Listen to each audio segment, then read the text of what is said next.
Bagaimana hukumnya jika bersentuhan kulit seorang laki-laki dengan adik iparnya yang perempuan, kakak iparnya ataupun bibi istrinya? Apakah membatalkan wudhu atau tidak? Padahal mereka juga mahram bagi orang laki-laki tersebut. Nah, untuk menjawab pertanyaan ini, kita harus melihat dulu mahram yang bagaimana, yang tidak membatalkan wudhu, dan mahram bagaimana yang membatalkan wudhu. Disebutkan di dalam kitab Fathul Qarib halaman 110. Wal muharramatu ail muharramu nikahuhunna bin nasi arba'a asyarah. Orang yang haram dinikahi ada 14 secara global. Sab'un bin nasab, 7 orang haram dinikahi karena hubungan keturunan. Yang pertama adalah ibu kandung kita sendiri, wa'in alat, dan juga ke atasnya lagi, mama daripada ibu kandung kita, nenek kita dan ke atasnya lagi. Yang kedua, anak perempuan, anak kandung kita sendiri yang perempuan, dan juga ke bawahnya lagi, cucu perempuan kita dan ke bawahnya lagi. Yang ketiga, saudara perempuan kita, baik adik maupun kakak, baik yang seibu sebapak dengan kita, atau yang sebapak atau yang seibu. Yang keempat, bibi kita, yaitu adik perempuan atau kakak dari mama kita. Yang kelima, bibi kita dari jalur ayah, yaitu adik perempuan atau kakak dari ayah kita. Yang keenam, ponaan kita yang perempuan dari saudara kita yang laki-laki, yaitu ponaan kita perempuan dari adik kita yang laki misalnya, atau dari abang kita. Abang kita punya ponaan, abang kita punya anak perempuan, atau adik kita yang laki punya anak perempuan, maka anak perempuan dia itu mahram kita, haram kita nikahi. Yang ketujuh, ponaan kita yang perempuan dari saudara perempuan kita. Misalnya begini, adik perempuan kita atau kakak kita punya anak perempuan, maka anak perempuan itu haram kita nikahi. 2 orang berikutnya haram dinikahi karena hubungan susuan. Yang pertama, perempuan yang menyusui kita. Misalnya,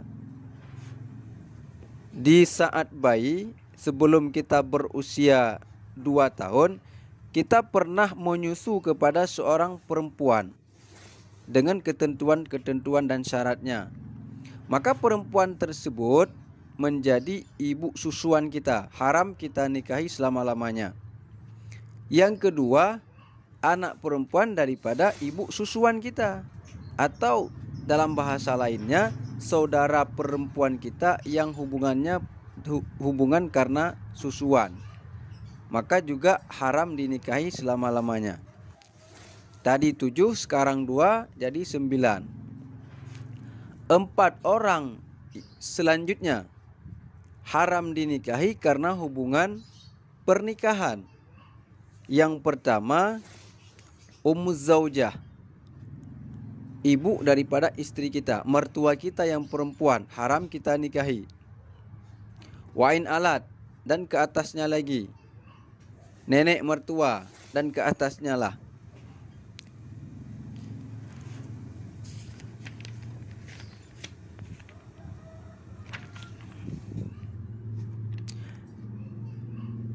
Yang kedua, anak tiri. Kita menikah dengan seorang janda yang sudah mempunyai anak perempuan. Setelah menikah, lalu berhubungan badan dengan istri kita yang janda ini. Maka dengan anak perempuan daripada istri kita ini enggak boleh kita nikahi, karena kita sudah berhubungan badan dengan mamanya. Yang ketiga, istri daripada bapak kita, mamak tiri. Mamak tiri itu juga haram kita nikahi selama-lamanya, sekalipun tidak ada lagi hubungan dengan ayah kita. Yang keempat, istri daripada anak kita, menantu kita yang perempuan, sekalipun tidak ada lagi hubungan dengan anak kita. Itu namanya mahram, haram dinikahi selama-lamanya. Tadi 9 ditambah 4 jumlahnya 13. Yang terakhir yang haram dinikahi adalah karena dikumpulkan, bukan haram selama-lamanya. Ini mahram sementara, bukan mahram selama-lamanya. Yang satu ini adalah adik iparan kita, adik ipar yang perempuan, atau kakak ipar kita, atau bibi kita, bibi dari istri kita, bukan bibi kita langsung, bibi dari istri kita. Maka perempuan ini haram kita nikahi kalau kita kumpulkan dengan istri kita. Tapi kalau misalnya secara tidak ada lagi hubungan, seseorang tidak ada lagi hubungan dengan istrinya, maka dia boleh menikahi adik istrinya atau kakak istrinya atau bibi istrinya. Jadi yang terakhir ini haram dinikahi bukan selama-lamanya, tapi haram sementara karena dikumpulkan. Kalau tidak dikumpulkan tidak haram.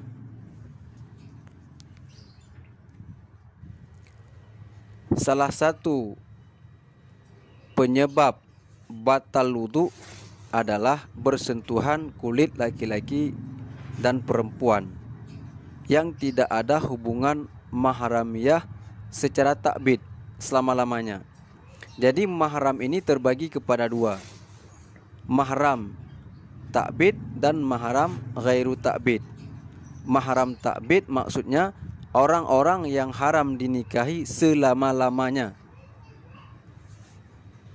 Yang kedua, mahram ghairu ta'bid, yaitu orang yang haram dinikahi sementara karena ada faktor yang lain, tetapi tidak selama-lamanya.